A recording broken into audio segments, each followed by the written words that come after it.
Welcome back. In this session, we're going to continue our grid self-portrait. Now, if you're looking in the mirror, make sure that you're lining yourself up the same each time. If you're using a photograph, you should have it taped down so it's the same as it was last time we worked. Now, last time we worked, we just did the outline of our head. This time, we're going to try to place a few of the features. Now, before we do that, we're going to need to get a couple extra lines. This outline of the inside line of my hair is going to really help to place my eyes because I can use this line here and here as a reference point. So I'm going to do this outline of my hair here, like the inside of my hair, and then I'm going to place my eyes. So getting started, I'm going to start right here where this D box is on this bottom side of my hair. Now my hair starts and it kind of right here in the C and the D box goes about here, and it curves down a little bit, and then this curves back up over here. It's a little bit thicker. Okay, now for right now I'm going to leave that until I start working on this ear, just kind of getting a placement of it. Now my hair angles in this C box. It kind of starts here, it angles in and changes its curve right there. Right there.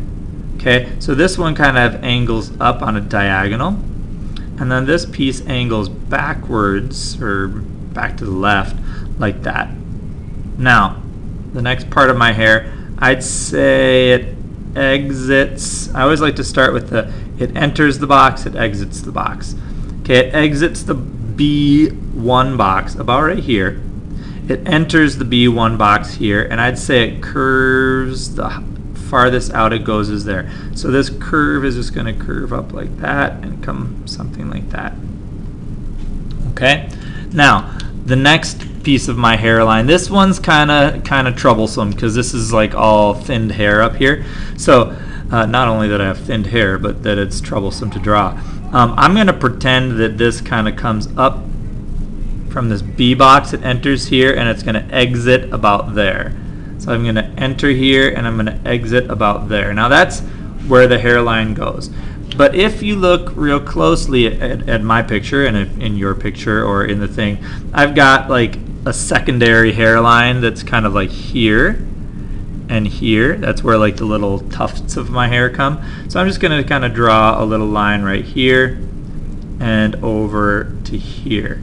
And then later on when I'm doing like the little lines of hair to kind of fill that in, that's where that secondary line of hair is. Okay, but if you look closely, the headline goes here. So I'm actually going to draw that in very lightly. It exits the box here. It enters the A3 box from here and exits the A3 box there. Then there's a little bitty line here in the B3 box, enters and exits about like that. Then this 4B box, it enters here and exits, boy, I'd say about right there. It comes out, it angles out to here and then curves a little bit more down. So I'm going to angle it to here, and then it curves more like that. Now this edge of my head, this part is going to be a little tricky because there's so many curves. My eyebrow right here, I'd say is looking like it's about at this point. My skin curves in a little bit and then out to my eyebrow. Then my eyebrow, like the brow region, curves in about there, and then this one, my like cranial region, curves out a little bit. So there's just like, you know, some subtle curves going on there. It's not just a straight line. Now for my cheek down to my jawline here, again, it's got some subtle curves. Here's the highest point or the farthest out point of my cheekbone, about where my ear is. And then it's pretty straight down. So this curve that was coming out from my eyebrow kind of curves out to that corner, and then it kind of curves down and straightens out into my lower jaw. Okay, about like that. I'm going to jump back over to my D1 box, and I'm going to put this line in. It curves up here, and then it kind of curves right about there into my head.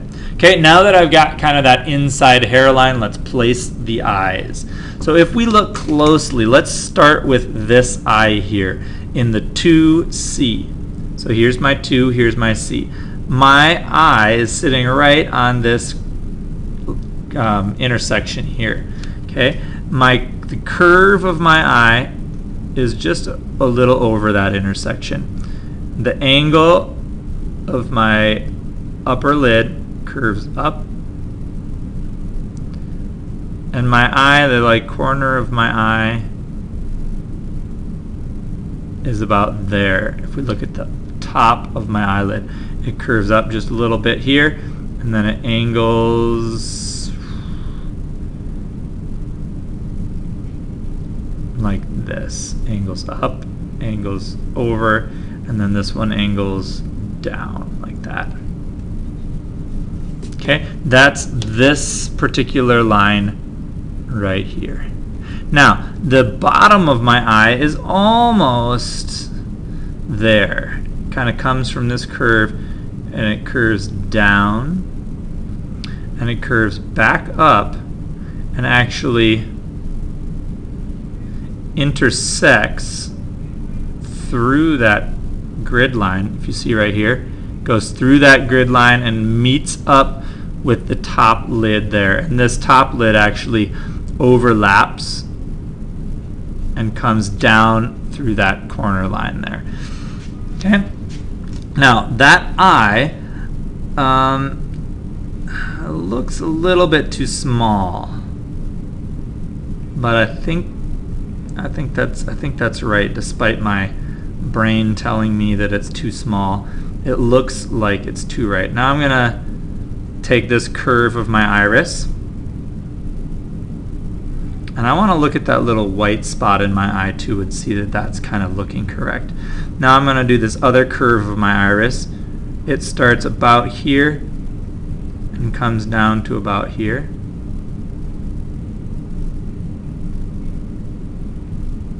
Like that. Okay, and looking at this white part, good. The place where the white meets the pink fleshy part is about here. Alright, and this part is gonna curve out into the little tear duct area like that. Alright, now if I put a little line in for my eyelid, it starts here, comes up, angles over,